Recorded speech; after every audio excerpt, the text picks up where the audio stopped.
আসসালামু আলাইকুম। সবাই কেমন আছে? আশা করি অনেক ভালো আছে। এই যুগে আমরা প্রয়োজনে অপ্রয়োজনে নানা কাজে ব্যবহার করে আসছি কম্পিউটার।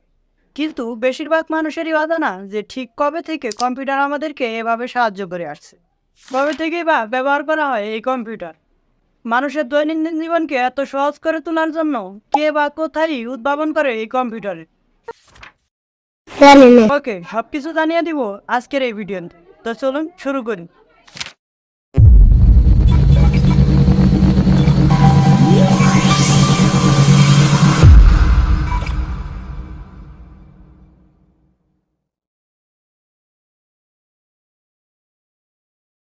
কম্পিউটারের ইতিহাস সম্পর্কে জানার আগে জেনে রাখা ভালো কম্পিউটার কি।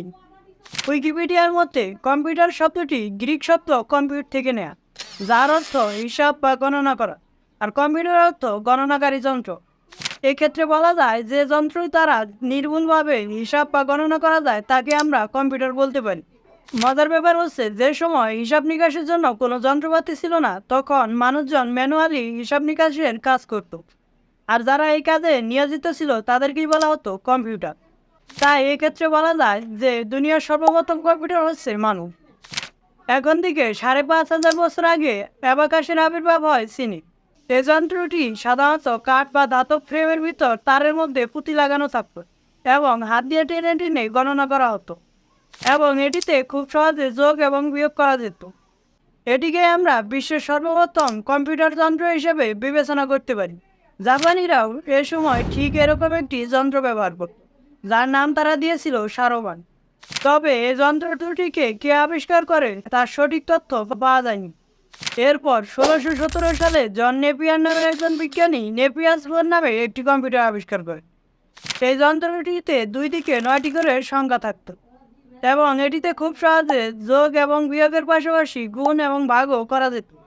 তারপর স্লাইড রুল নামে আরও একটি কম্পিউটার আবিষ্কার করা হয় ১৬২০ সালে, এবং এটিকে আবিষ্কার করেন বিজ্ঞানী উইলিয়াম অথ্রেড। এই যন্ত্রটিতেও যোগ বিয়োগ গুণ ভাগ করা যেত, তবে নেপিয়ার্স বোনের তুলনায় অনেক সহজে এবং দ্রুত। এর ২২ বছর পর ১৬৪২ সালে বিজ্ঞানী পাস্কেল একটি ম্যানুয়াল ক্যালকুলেটর আবিষ্কার করেন। এটি যখন তিনি আবিষ্কার করেন তখন এটিতে ৪ সারির সংখ্যা খুব সহজে যোগ বিয়োগ গুণ ভাগ করা যেত। পরে অবশ্য এটিকে আপডেট করে এর সারি সংখ্যা বৃদ্ধি করা হয়, আর এটির নাম ছিল পাস্কেল ক্যালকুলেটর। এই যন্ত্রটিকে বিশ্বের সর্বপ্রথম ক্যালকুলেটর হিসেবেও বিবেচনা করা হয়। এরপর ১৬৭১ সালে স্টেনব্রিকনার নামের একটি কম্পিউটার আবিষ্কার করেন বিজ্ঞানী গটফ্রিড লিবনিজ।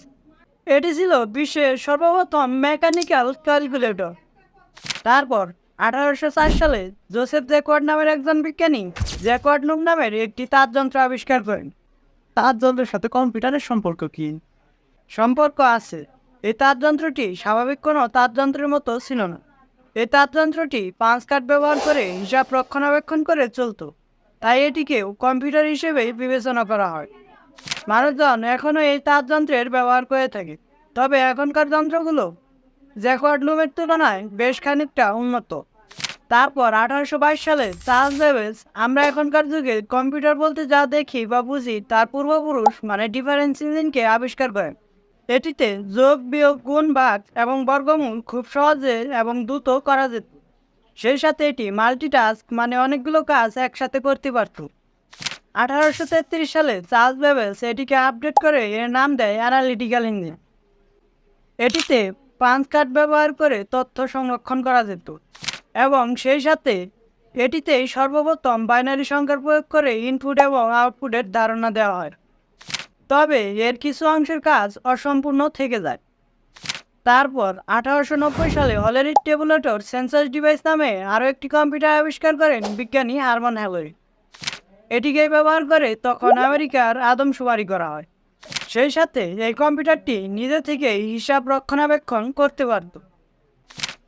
তারপর ১৯৪৪ সালে বিজ্ঞানী হাওয়ার্ড এইকার্ট চার্লস বেবেজকে অনুসরণ করে মার্কাই নামে একটি কম্পিউটার আবিষ্কার করেন, এবং এর মাধ্যমে চার্লস বেবেজের অসম্পূর্ণ কাজকে তিনি সম্পন্ন করেন। আর এটি ছিল বিশ্বের সর্বপ্রথম ইলেকট্রিক মেকানিক্যাল কম্পিউটার, যা নিজে থেকে হিসাব রক্ষণাবেক্ষণ করতে পারত। এর ঠিক ২ বছর পর জন মকলি ও পেসপার এইকার্ট নামের দুই বিজ্ঞানী মিলে ইউনিভ্যাক নামের একটি কম্পিউটার আবিষ্কার করেন। এটি ছিল স্বয়ংসম্পূর্ণ একটি ইলেকট্রিক কম্পিউটার, যার ভিতরে ইনপুট প্রবেশ করালে স্বয়ংক্রিয়ভাবে এটি আউটপুট প্রদান করতে পারত। তবে এই কম্পিউটারগুলোর কোনো একটিতেও প্রোগ্রাম চালানো যেত না। বিশ্বের সর্বপ্রথম প্রোগ্রাম চালিত কম্পিউটার সম্পর্কে আলোচনা করা হবে এর পরের ভিডিওতে।